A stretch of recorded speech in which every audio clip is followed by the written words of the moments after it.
I learned a little bit about a flight he was on one time. And there were no lights, is it? That there was no lights for landing?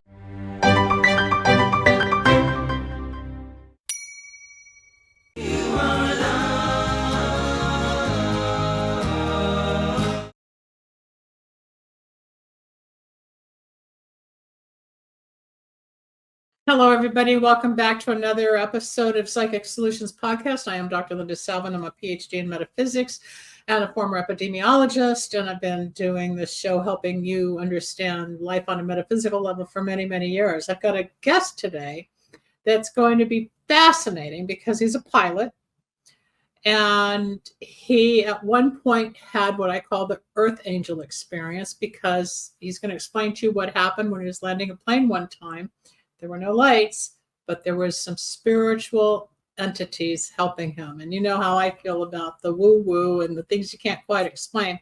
This man is CEO of the Talk Media Network, and I met him about a month and a half ago when I was in New York at a conference for the radio industry. So let's bring on Josh Leng. You're going to meet a fascinating person, father of four people. They all know you got daughters, not just boys, right? 3 boys, and I'm a girl dad.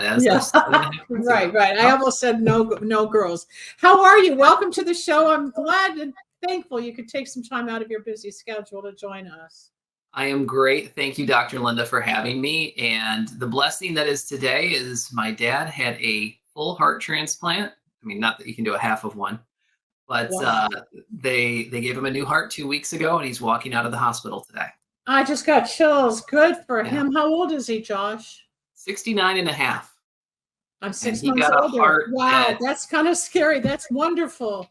Yeah. They don't take hearts from donors that are 50 and older, so he has a heart that's at least 20 years younger, maybe 30 or 40 than he is. He'll keep ticking away. No, he's got longevity. He's got a lot more. I mean, I remember my father in 1980. He was 58 or 57, had a triple bypass. And back then, technology is much different today.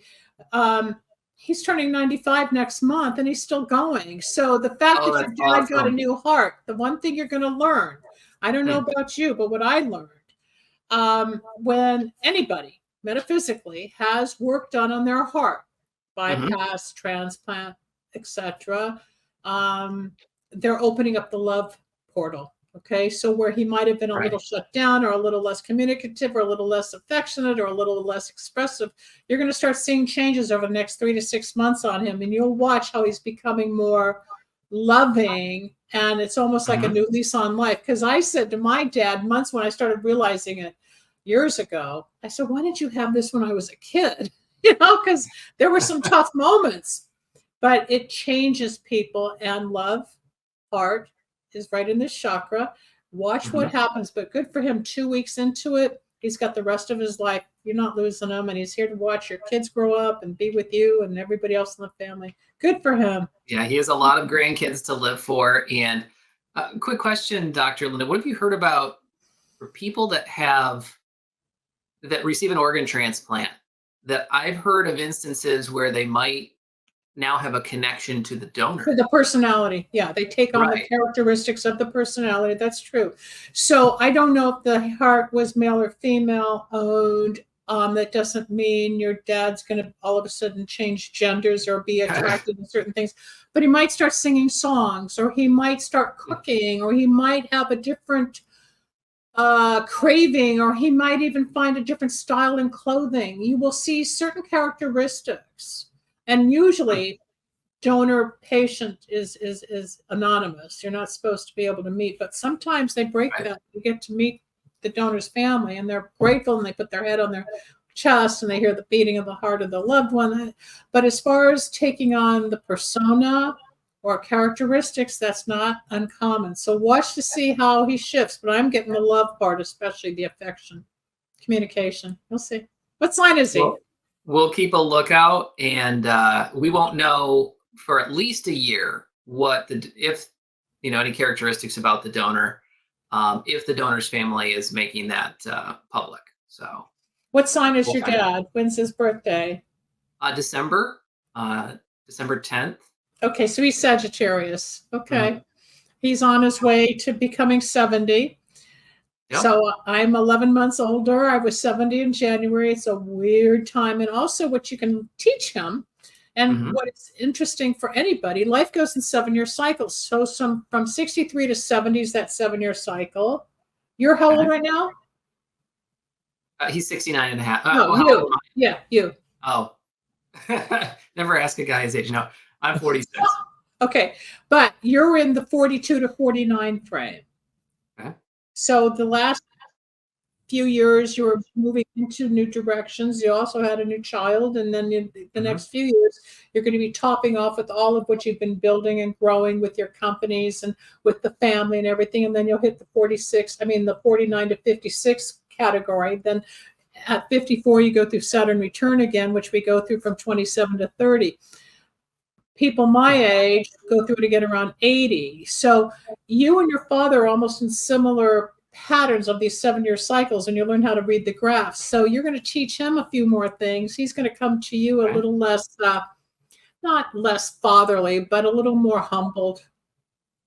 You'll Okay. see. You'll see. I'd be interested to hear if you guys meet the donor next year. But watch.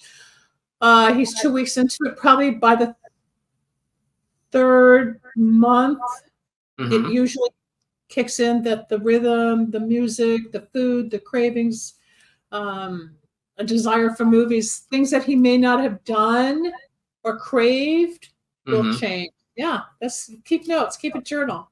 Will do. If he switches from no longer listening to talk radio, watching war movies, and listening to rock and roll, then we'll know something's up Something's up. with the donor. Absolutely. Yeah. Speaking of war movies and speaking of Air Force and speaking of war, talk a little bit about your background in the service. Well, mine was nothing glamorous, not like what's on the screen in Hollywood. Although my last duty station was in Los Angeles, but I went into the Air Force. Had planned to do so, and actually I tried to do so earlier in my college career to get some money for college, and was denied through the Army Air or through the Army Guard because of an eye surgery that I'd had, just corrective eye surgery, and they were not giving waivers at the time.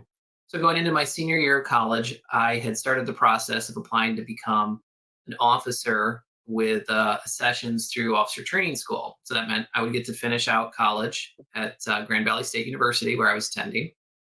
Also, spent some time at Michigan State. And so going into that final year, I went to the military entrance processing station known as the MEPS. A lot of people have been there, whether you're enlisted or officer track. And you go in, and the first time I went there, I took my AFOQT, your Air Force Officer Qualifying Test. That went great.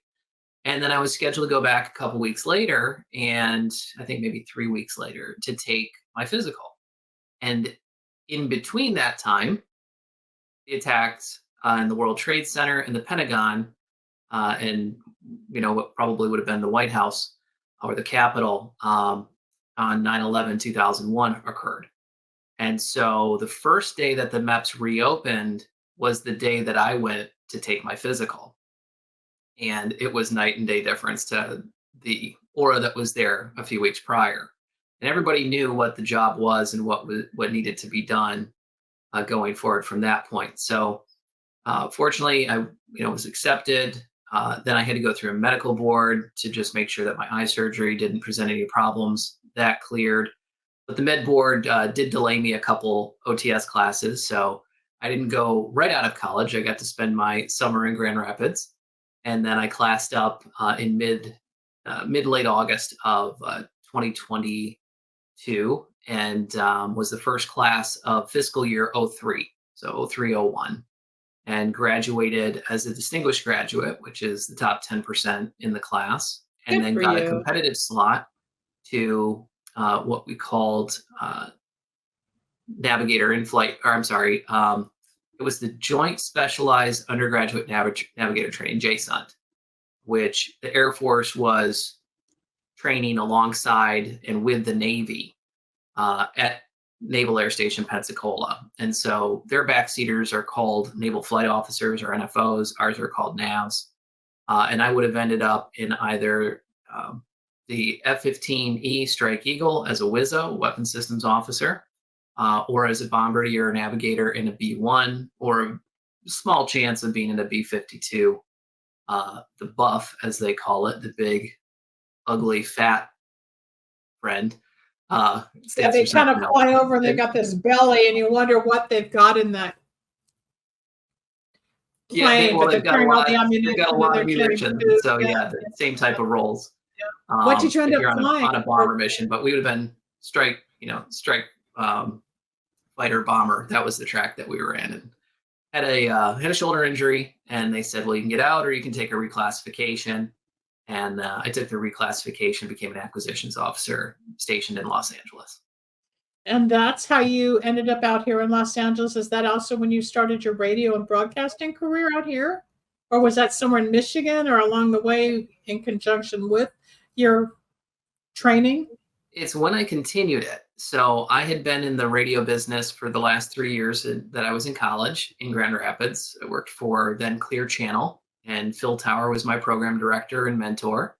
We're still good friends. I refer to him as my radio dad, and he refers to me as his radio son.